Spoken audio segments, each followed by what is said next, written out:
the one that I wanted to start out with was Daniel 7 and 8, which is prophecy about future kingdoms. So the first one is Daniel 7, verses 1 through 6. And again, you're going to have to just bear with me. I'm having to pull up these verses one at a time. Didn't have time to get them all situated beforehand. But anyway, Daniel 7, verse 1 through 6 says, "In the first year of Belshazzar, king of Babylon, Daniel had a dream and visions of his head while on his bed. Then he wrote down the dream, telling the main facts. Daniel spoke, saying, I saw in my vision by night, and behold, the four winds of heaven were stirring up the great sea. And four great beasts came up from the sea, each different from the other. The first was like a lion and had eagle's wings. I watched till its wings were plucked off, and it was lifted up from the earth and made to stand on 2 feet like a man, and a man's heart was given to it. And suddenly another beast, a second like a bear, it was raised up on one side, and had 3 ribs in its mouth between its teeth. And they said thus to it, Arise, devour much flesh. After this I looked, and there was another like a leopard, which had on its back 4 wings of a bird. The beast also had 4 heads, and dominion was given to it." In verse 15 through 18, it goes into more detail about these beasts. It says, "I, Daniel, was grieved in my spirit with my body, and my visions of my head troubled me. I came near to one of those who stood by and asked him the truth of all of this. So he told me and made known to me the interpretations of these things."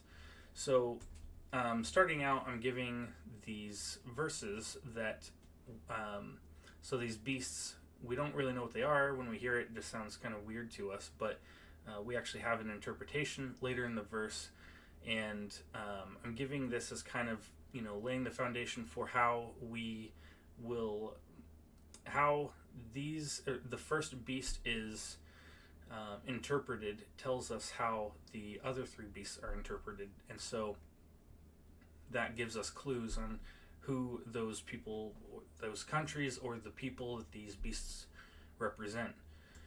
In verse 17 it says, "Those great beasts which are 4 kings which arise out of the earth, but the saints of the Most High shall receive the kingdom and possess the kingdom forever, even forever and ever." Okay, so this first beast was like a lion with eagle's wings, and then those wings were plucked off. Then the lion was made to stand like a man, and a man's heart was given to it. The word for heart can also be translated as mind, because the thought back when this was written was that that the heart was like a place where thoughts took place. So it can be mind or heart. This lion is Nebuchadnezzar, or Babylon. And we know this because he's actually referred to as a lion in Jeremiah 4:7 and in Ezekiel 17:3. As a matter of fact,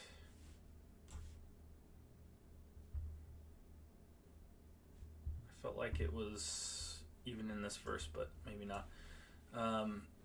Lions were also really common in Babylon during Nebuchadnezzar's reign. They were found on one of the gates that he had built. They were all over the walls of the city, and even in the palace, on the walls. And the lion was kind of his official mascot in a sense. So it's appropriate that he is referred to as a lion in this verse. And wings like eagles, this represents several different things throughout the Bible. It can mean moving very quickly, like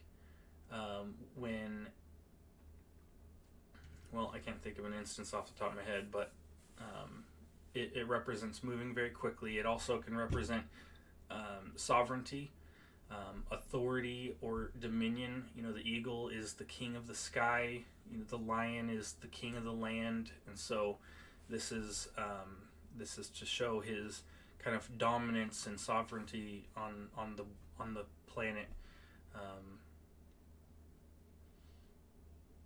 The event that is described regarding the eagle's wings being plucked off is actually found in Daniel 4, and this is where Nebuchadnezzar, he gets all prideful and he thinks he's just all of that because of his own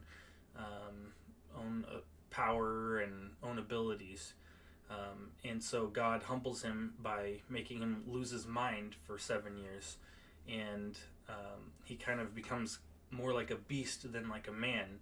He starts running around the forest, and hair starts growing out of him like a mane, and his fingernails grow out like claws. He just totally loses his mind, and then at the end of it, he kind of has this revelation where he's like, oh, God is in control of everything. God has all the power, and the heart of a man is given back to him. The understanding of a man is given back to him.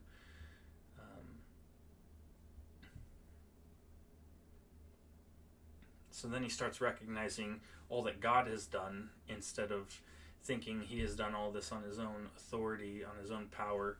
He starts worshiping God.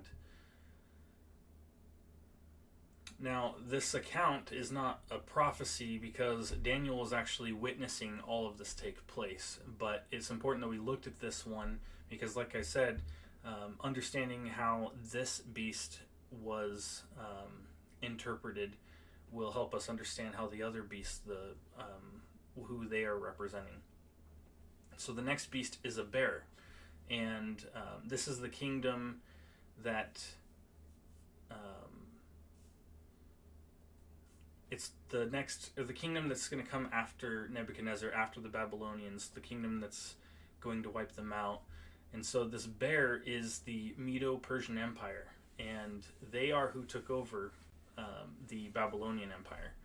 The bear is described as having one side that is higher than the other. Well, in the Medo-Persian Empire, there's kind of two different parts that make up the empire. There's Media and Persia, but the Persians eventually became the more dominant side, and they ruled. They were the main power, and then eventually it just became the Persian Empire. The three ribs in the bear's mouth probably represent the three major nations that the Medo-Persian Empire took over, which was Babylon, Egypt, and Lydia. This third beast is a leopard with 4 heads and 4 wings, and this represents Greeks, specifically during Alexander the Great's reign. Here the 4 wings means or represents speed, similar to how a leopard represents speed. And Alexander the Great conquered his whole empire faster than anyone has ever done in all of history. The 4 heads of the beast stands for 4 generals, and when Alexander the Great was dying, he didn't live very long. He took over everything that he took over a very short period of time, and when he was dying, they asked him, who do you want to leave your throne to? And he said, the strong. And so what ended up happening is they divided it up between these 4 generals, and these men split it into 4 different pieces. So in Daniel's second vision, in chapter 8, verse 1 through 8, it gives us a lot more detail on these beasts. Okay, so this is what I was trying to find earlier.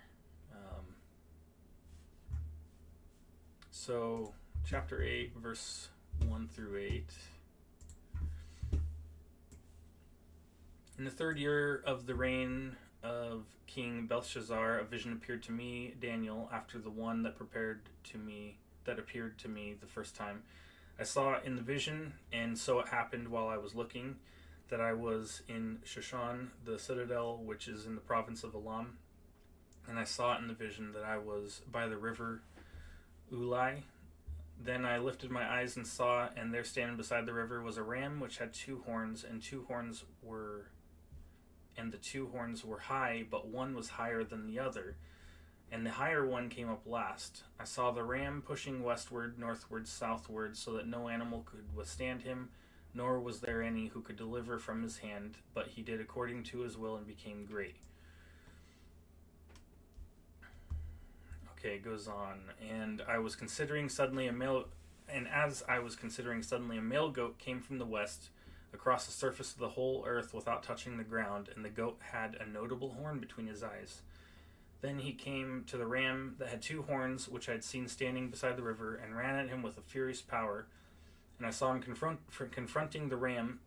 He was moved with rage against him, attacked the ram, and broke his 2 horns. There was no power within the ram to withstand him, but he cast him down the ground and trampled him, and there was no one that could deliver the ram from his hand. Okay, so in verse 20, we get the interpretation of this vision. So that's why it's nice to look at, because Gabriel actually tells us what all this means. You know, it's not just imagery, it stands for something. The ram which you saw having the 2 horns, they are the kings of Media and Persia, and the male goat is the kingdom of Greece. The large horn that is between his eyes is the first king. As for the broken horn and the 4 that stood up in its place, 4 kingdoms shall arise out of that nation, but not with its power. Not with its power. So, like, it's not as strong as it was when that king was in power. Okay, so this ram is the Medo-Persians, and the 2 horns are Media and Persia. And Persia is the greater horn. You know, it's elevated above the other, and we know from history that that would actually go on to become the Persian Empire. Okay, and then in verses 5 through 8, this is Alexander the Great, as we read in verse 21, which says, "And the male goat is the kingdom of Greece. The large horn that is between his eyes is the first king." You know, Alexander the Great wasn't the king of the Greeks until he took over all those places and made it Greece. He was originally the king of Macedonians. So there was a coin that was minted from that time, and it had a goat on them, and that goat was sort of, I guess, reuse the word, the mascot for Alexander the Great. It was just a very common animal that was associated with him. Okay, in Daniel 8, in verse 9 through 14, let me go there real quick. And out of them came a little horn which grew exceedingly great towards the south, toward the east, and toward the glorious land. And anytime you hear like the glorious land or directions being given like this, it's always with Jerusalem kind of at the center of the world. You know, that's from Jerusalem's perspective. Okay, and then when it talks about the glorious land or anything like that, it's talking about Jerusalem or Israel. And it grew up to the host of heavens, and it cast down some of the host and some of the stars on the ground and trampled them. He even exalted himself as high as the prince of hosts, and by him the daily sacrifices were taken away, and the place of his sanctuary was cast down because of transgression. An army was given over to the horn to oppose the daily sacrifices, and he cast truth down to the ground. He did all this and prospered. Okay, so this figure in history called Antiochus the Fourth, he was a descendant of one of those generals who split up Alexander's empire. And so he becomes the king of the Seleucid Empire, which today is where Kuwait, Afghanistan, and parts of Turkmenistan are, at least geographically, where we would see it today.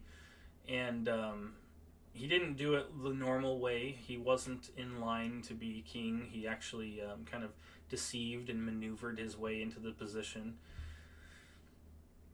He was the first of the Seleucids to successfully take over Egypt, and he did it in a really sneaky way because if he would have just gone and taken it over militarily, then Rome would have probably been pretty upset with him and came over and stopped him. But the way he did it, it's really interesting if you read the history on him. He's kind of like, he reminds me of like Loki from Viking mythology, where he's just very deceptive, and he was a bad dude. He was like the first Hitler as far as how much hatred he had for Jews, and he attempted to completely wipe them out totally, and not just kill the Jews, but wipe out their traditions, their culture.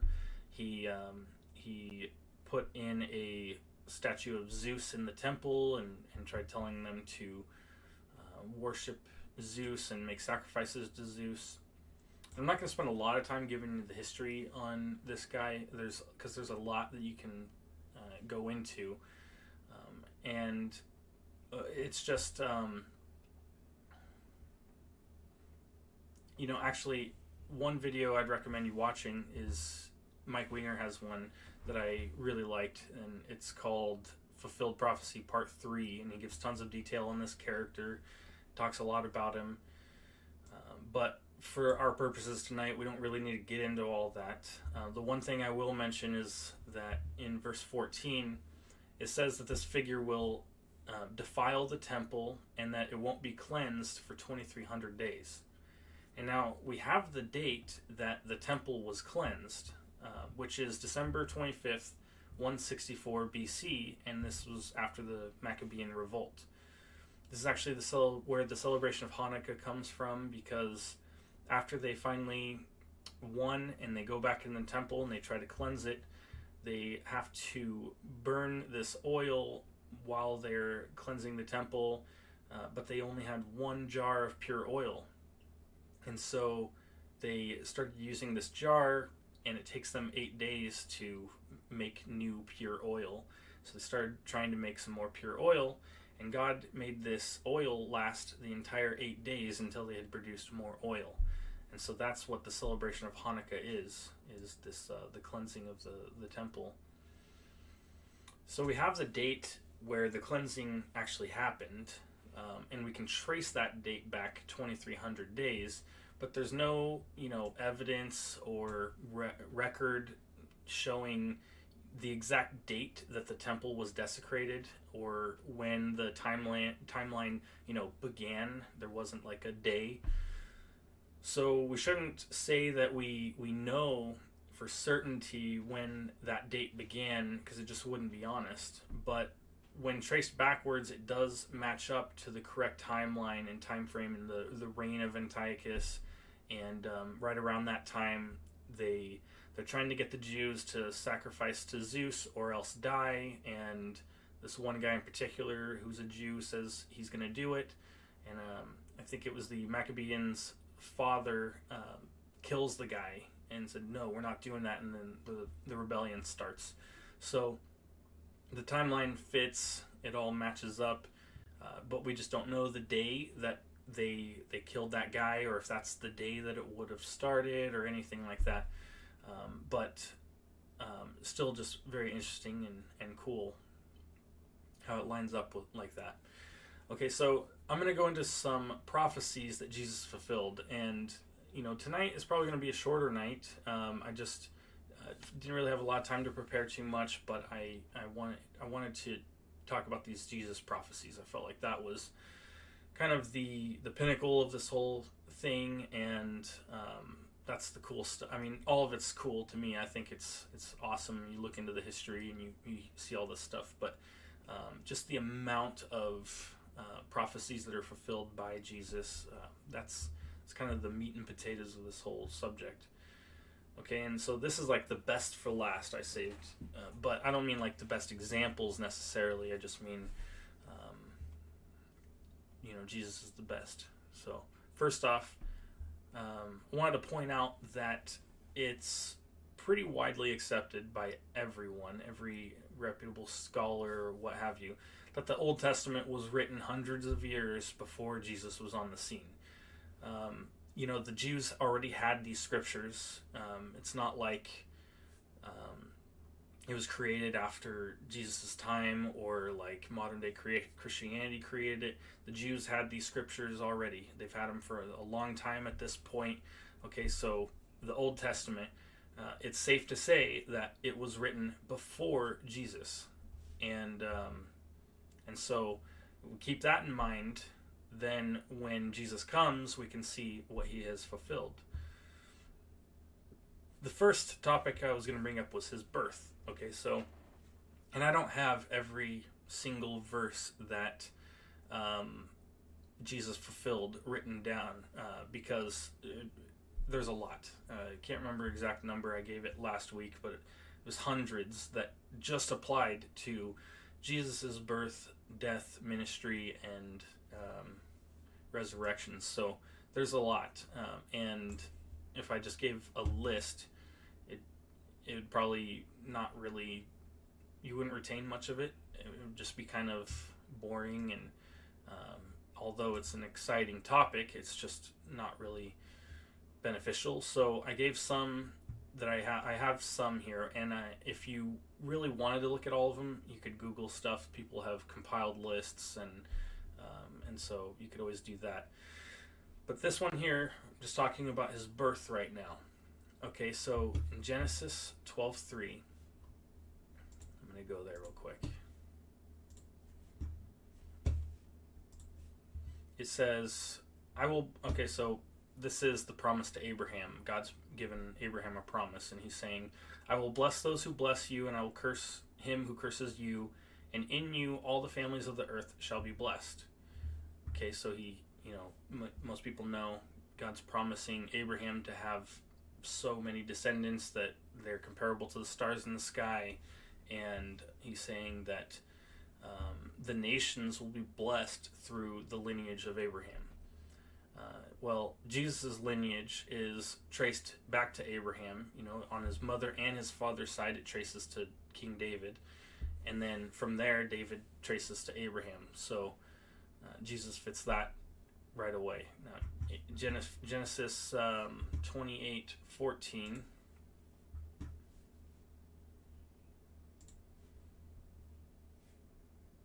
It says, also your descendants shall be as the dust of the earth. You shall spread abroad to the west and east, to the north and the south, and in you and in your seed all the families of the earth shall be blessed. Now this time the promise is being given to Jacob, and so the nations will be blessed through Jacob's offspring. And as we've shown already, Jesus is a descendant of Jacob, because he can be traced all the way back to Abraham. Genesis 49:10. The scepter shall not depart from Judah, nor a lawgiver from between his feet until Shiloh comes. Okay, so the Messiah, this Messiah character that we're going to be talking about, will come from the tribe of Judah. Okay, so it's important because we're not just talking about Jesus's genealogy, but out of all the people in the world, it narrows down. You say, if you start with Abraham, then you go to Jacob, and then you go to the tribe of Judah, King David. You kind of trace it all the way down to Jesus. There's not very many people that it could be, and Jesus fits the bill. Okay, next I'm going to go to 2 Samuel 7.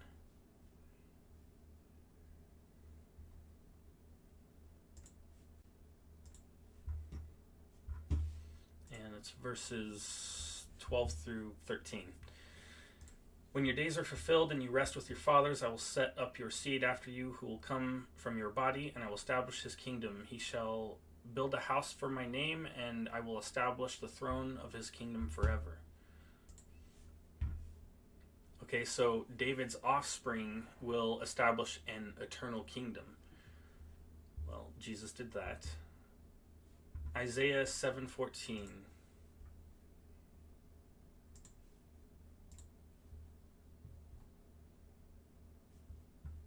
Therefore the Lord himself will give you a sign. Behold, the virgin shall conceive and bear a son, and shall call his name Emmanuel. Now, a lot of people try to argue that virgin here means young woman or young maiden or something like that. But something I read was, how would that really be a sign? You know, young women have babies all the time. Young women get pregnant all the time. So how is a young woman conceiving and bearing a child a sign? Well, it's not. But a virgin conceiving and having a son, now that's a sign, and that's exactly what we see in the story of Jesus. Okay, next is Hosea. Sorry, I would have had all these pulled up already, so I didn't have to click through and find them all, but I literally finished just in time and then I had to download that streaming service, which I didn't realize I needed, so we're making it work. Okay, Hosea 11:1. When Israel was a child, I loved him, and out of Egypt I called my son. Okay, so this Messiah will end up in Egypt, and this is fulfilled in Matthew 2:14 through 15, where Joseph has to take the family to Egypt briefly. Next one is in Micah 5:2. But you, Bethlehem, Ephrathah, there's two different Bethlehems, and so this is referring to a specific one of those Bethlehems, and I don't know really how to pronounce that, but that's one of them, and there was another Bethlehem, so it's being specific. It says, the coming Messiah, to you, Bethlehem, Ephrathah, though you are little among the thousands of Judah, yet out of you shall come forth to me the one to be ruler in Israel, whose goings forth are from of old, from everlasting. Okay, so the Messiah will be born in Bethlehem, and there's a hint to this in the New Testament when King Herod wants to find Jesus and kill him, because these wise men came to him and asked where he is, and wanted to give homage to him. He asks his advisors, where will the Messiah be born? And they, flip the Bible, their scriptures open, and in Micah it tells them. So they say, well, he'll be born in Bethlehem. The next category I'm going to talk about is Jesus' ministry. And in Genesis 3, verse 15, it says, and I will put enmity between you and the woman, and between your seed and her seed. He shall bruise your head, and you shall bruise his heel. So Christ's ministry will ruin Satan's work. And in 1 John, it actually talks about this verbatim. 1 John 3:8, it says, he who sins is of the devil, for the devil has sinned from the beginning. For this purpose the Son of God was manifested, that he might destroy the works of the devil. Okay, so this is something that the Messiah or that Christ will have to do. Now, I should point out also the word Christ and the word Messiah, they're the same. The Christ comes, I believe, from Latin, or I'm not really sure, but basically it's just it's the exact same word, same meaning.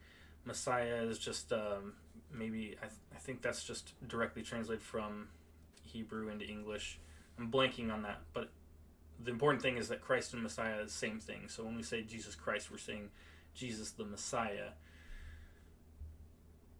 Okay, the next one is Exodus 12:15.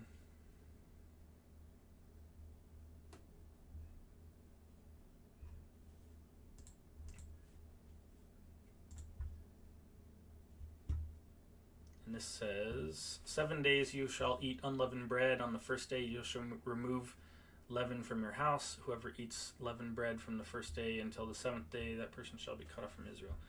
I don't know if that's the right... Yeah, that's not the right one. It's 12:5. Your lamb shall be without blemish, a male of the first year. You may take it from the sheep or from the goats. Okay, so Jesus or the Christ has to have a sinless life and ministry, and he has to be offered up as our sacrificial lamb, but he has to be without blemish. And in Hebrews 9,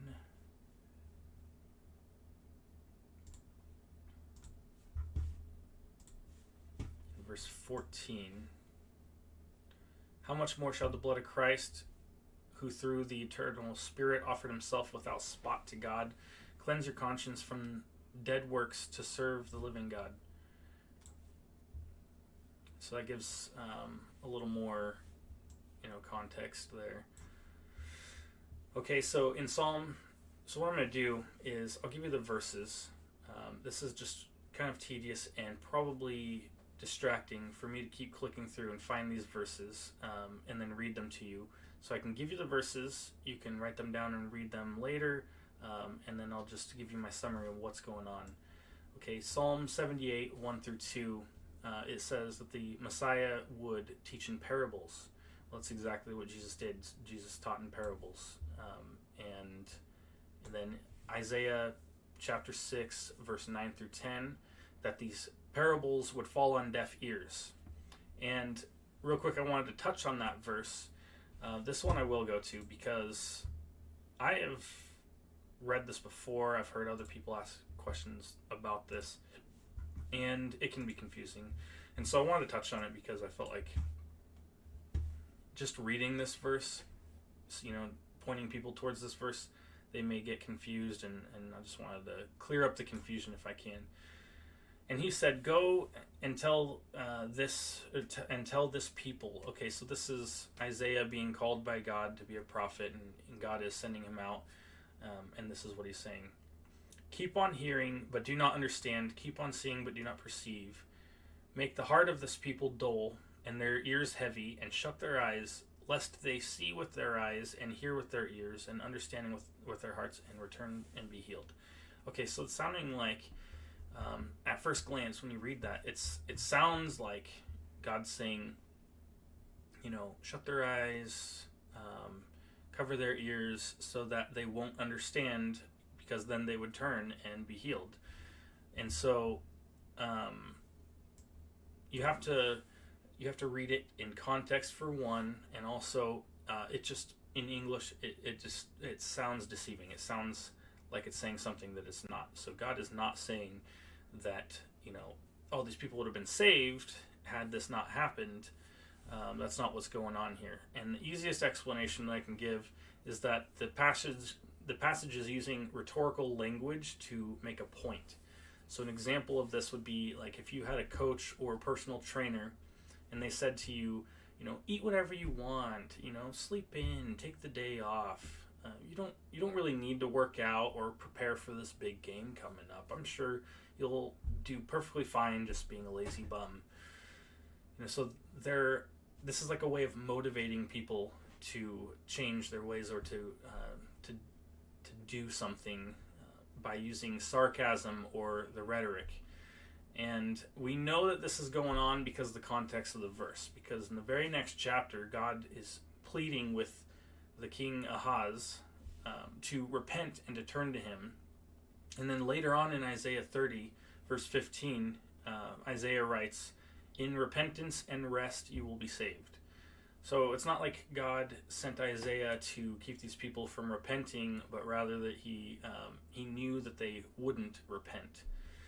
And God knew what these people would freely choose to do and freely decide ahead of time, but that doesn't eliminate human responsibility out of the equation. Okay, so and I read this example that I felt really illustrates this well, and so I figured I would say it to you. Maybe it would help you understand, because people want to say because God had foreknowledge of people doing evil things or what have you, and that they'll say something to the extent of, well, God knew we would rebel, so why didn't he just create this universe where that wasn't a possibility, or what have you.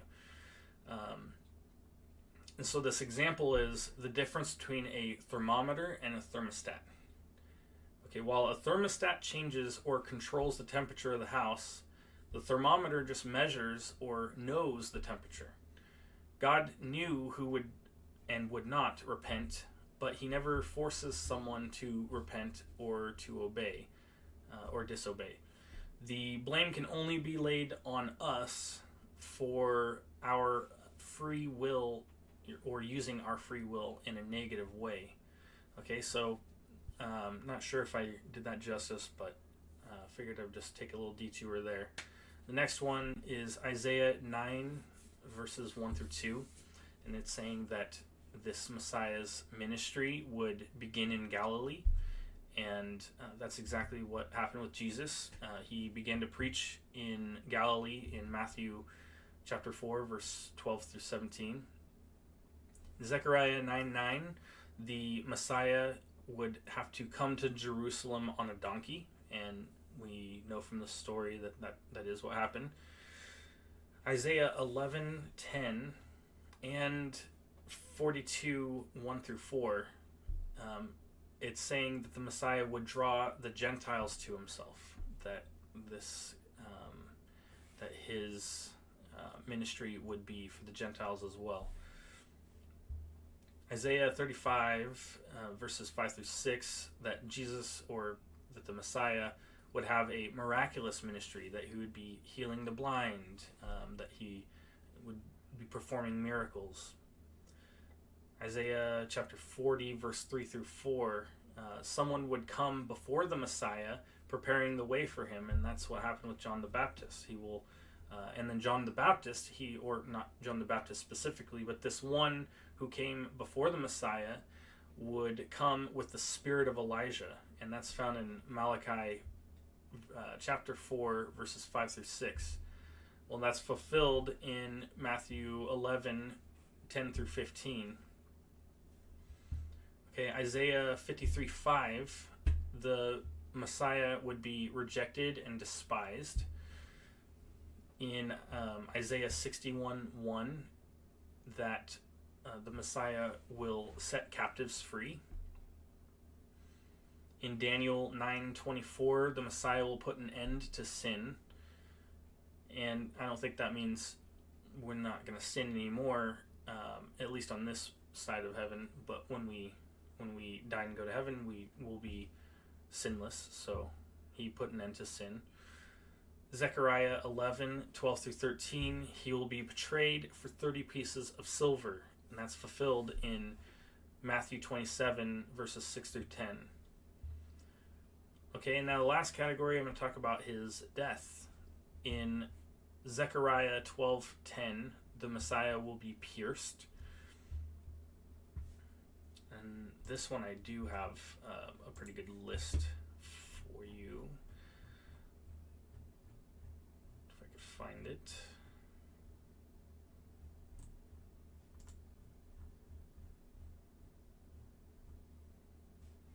Okay, so there's some verses about Christ being our Passover lamb, and that the lamb, none of the Passover lamb's bones can be broken in Exodus, in chapter 12 and verse 46. And so similar to Jesus, they did not break his legs as would be normal or customary in a crucifixion, because he died from exhaustion or asphyxiation much faster. So, just something that's not common about the normal crucifixion procedure, and you just find that with Jesus. So, the Messiah's blood will be spilled for atonement. That's something that is prophesied in Leviticus 17:11. Jesus will be lifted up, and everyone who looks on him will live. I keep saying Jesus because to me it's obvious he's the Messiah, but I should be saying the Messiah. And that's found in Numbers 21:9.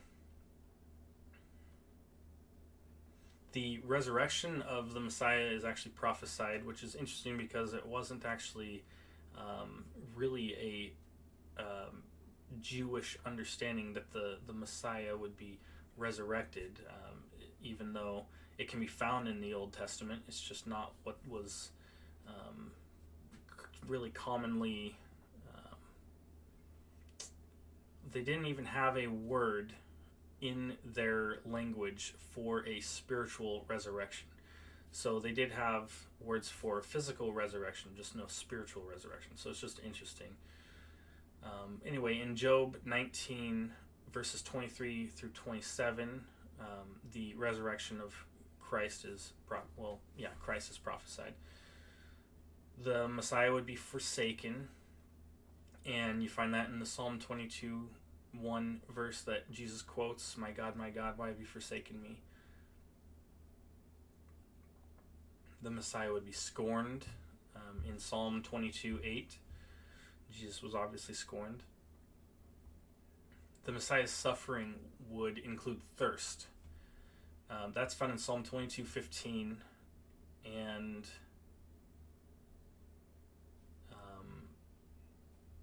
trying to find the verse about the vinegar. Maybe that's later. But anyway, they would pierce Christ's hands and feet, and that's we talked about that last week in the Psalm 22 verse 16, where the dogs surround me, a pack of villains encircle me, they pierce my hands and my feet. They would cast lots for the Messiah's clothing. In Psalm 22, 18, they divide my clothes among them and cast lots for my garments.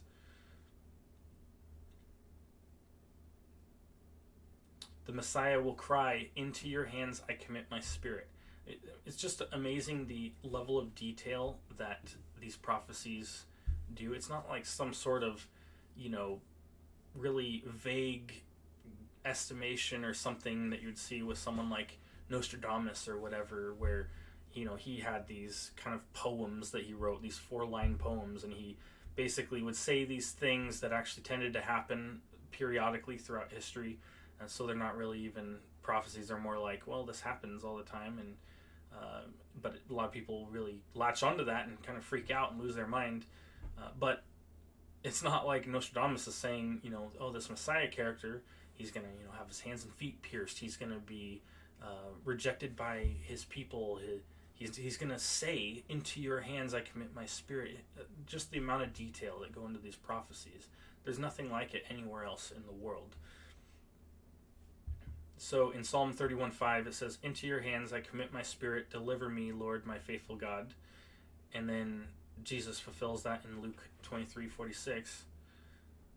Everyone will abandon the Messiah. In Psalm 31:11 it says, because of all my enemies I am utterly contempt of my neighbors and an object of dread to my closest friends. Those who see me on the street flee from me. That's fulfilled in Mark 14:50, where it says, then everyone deserted him and fled. People will plot to kill God's anointed. In Psalm 31:13 it says, for I hear many whisperings, terror on every side. They conspire against me and plot to take my life. Well, that's fulfilled when the chief priests and the Pharisees made their plans to have Jesus executed in Matthew 27. The Messiah will have to be quiet before his accusers. That is in Psalm 38, verses 12 through 13, and Jesus spoke during the crucifixion. He did not speak during his trial. He did not say anything to defend himself. That's what's happening. The Messiah will be quiet before his accusers. God's anointed will not see decay. That's found in Psalm 16, 9 through 11. We know that because in Acts, Jesus was resurrected. And the interesting thing about that, the 3 days, lots of significance with that number, lots of significance with that belief. But there was a Jewish belief that the soul doesn't actually leave your body until after 3 days, and that's why many people think he waited. Well, one of the many reasons that he waited 3 days not just to resurrect himself, but also Lazarus, because people could say, oh, well, maybe he wasn't really dead. The soul was still there. But no, Jesus waits until there's no doubt he was obviously dead, and then he resurrected to show there's no severity of dead that's too great for me. I'm more powerful than it all. So it doesn't matter if it's 3 days or for 3 decades or whatever. It doesn't matter if your bones have been burnt into ash or you put in a wood chipper. It doesn't matter. I'm more powerful. I can overcome that.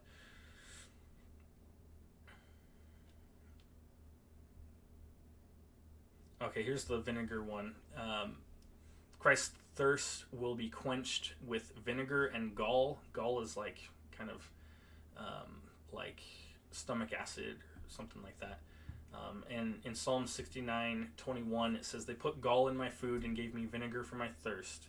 And that's fulfilled in Matthew 27:34, where they offered Jesus wine to drink that was mixed with gall.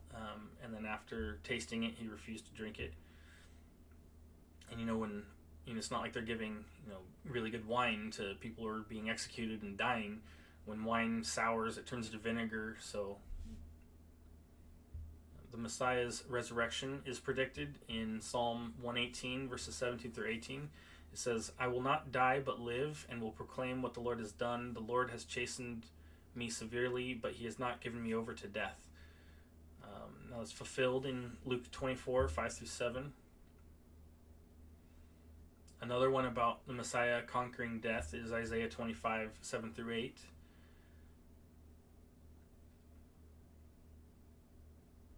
And then the Messiah will be mocked and abused. And you find that in Isaiah 50, verse 3 through 6. It says, "I clothe the heavens with darkness and make sackcloth its covering. The sovereign Lord has given me a well-instructed tongue to know the word that sustains the weary. He wakens me morning by morning, wakens my ear to listen like one being instructed. The sovereign Lord has opened my ears. I have not been rebellious, I have not turned away. I offered my back to those who beat me, my cheeks to those who pulled out my beard. I did not hide my face from mocking and spitting." Now this is in detail fulfilled in Matthew 27, verses 27 through 31. There's many more that I could go into. There's some prophecies about Jesus' role in the church. There's many more even about his birth, death, and ministry that I didn't really go into. Like I said, at a certain point, it's almost not productive to just give a super long list. I really wanted to give these ones because I just thought you had to have some that maybe you could write down, put in your back pocket, and check it out later. Read one at a time in detail, spend time in it, pray on it, and look at the passages where it's fulfilled. And it is important that I note that these claims in the Bible, such as Jesus performing miracles or riding into Jerusalem on a donkey, they can't be proven. But if you have a messianic character anywhere in history, or someone that claims to be the Messiah, then you'd expect to at least have these claims that he did these things because they've been prophesied about this character. And what we find is tons of eyewitness accounts of these things happening, and Jesus fulfilled these prophecies. Another important thing to look at is that there aren't any prophecies that Jesus should have done but didn't. There are still many future prophecies that are to come, but there's not some that's he missed it, and oh, what about that one? He didn't fulfill that one. He should have. No, there's all the ones that could have been fulfilled have been fulfilled, and he's got a perfect track record. So that's important. It's not like Jesus has all of these prophecies over here, and then he does all this other weird stuff that you would see in maybe Buddhism or what have you that doesn't really make any sense. No, these are all specific prophecies that there are evidences for, but whether or not you accept it as evidence is another story. Even the Jewish sources of the day, you look back at you read the ancient accounts of what the Jews said was going on at the time. They say Jesus did perform miracles. It was just from the power of Satan. But if you think about it, it's not like they're saying Jesus didn't perform miracles. They just didn't accept him as Messiah, so they tried to say his power came from Satan instead. You would expect, if this character is claiming to perform miracles, that they would directly oppose him and say, no, you're a liar, there's no miracles happening, you're just making this stuff up. But instead, they say, oh yeah, he performed these miracles, but it was from the power of Satan.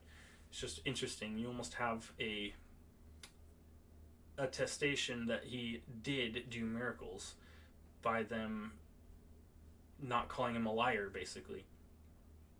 Now, some people argue that the entire New Testament is like this giant conspiracy, and that the church has sort of groomed it to fit its agenda or what have you. And at this point, I would point people to my video on the evidence for the Bible, where I went over how reliable the New Testament is. There's a lot of other people that have done similar things, like Mike Winger.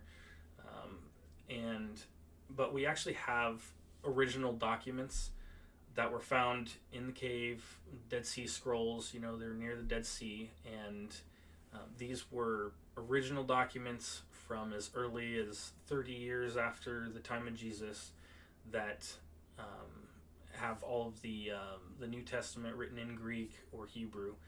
And people think, the accusation is that over the centuries, over the millennia, that the Bible's translated and translated and hand copied, and eventually it changed and it's not what it used to be. And how can we trust that? We just don't know what happened in history. So basically, the message of the cross could have died to history, and could be totally unrecognizable to what it once was. But with those documents back then, we can take those and compare them to what we have today. It's been proven that they're actually incredibly close to the exact same. And when I mean incredibly close, they'd have times where, like, a comma should have been here or not there, or spellings of names, or maybe numbers. Numbers are difficult because if there is erosion or damage, or maybe a termite or a worm eats through a scroll and there's this little hole and it's missing maybe a letter in a word, and let's say the word is I was going to go to the Tor, and we could tell by the context that it was probably store or something like that. We don't have context. There's no context that helps with numbers. So if you said, I was going to go to the store and buy blank lemons, we have no idea how many lemons. There's no context that helps you with that.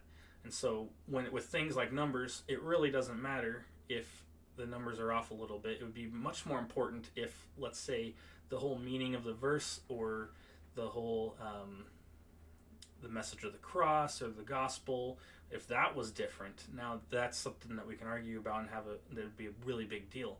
But instead, it's minuscule things that really don't matter.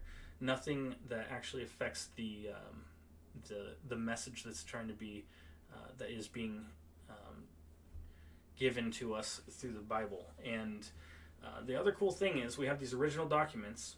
Now, we don't need to. It's not like the Bible had to be translated a million times and turned into some deformed book that doesn't even resemble the original. Instead, we go directly from Greek to English, or directly from Greek to Spanish, or whatever language. And so it needs to be translated one time. And even that one time, we can argue about the meanings of certain words because their language was much different than ours, and their alphabet was different from ours. And so that's where most of the arguments take place with words in the Bible.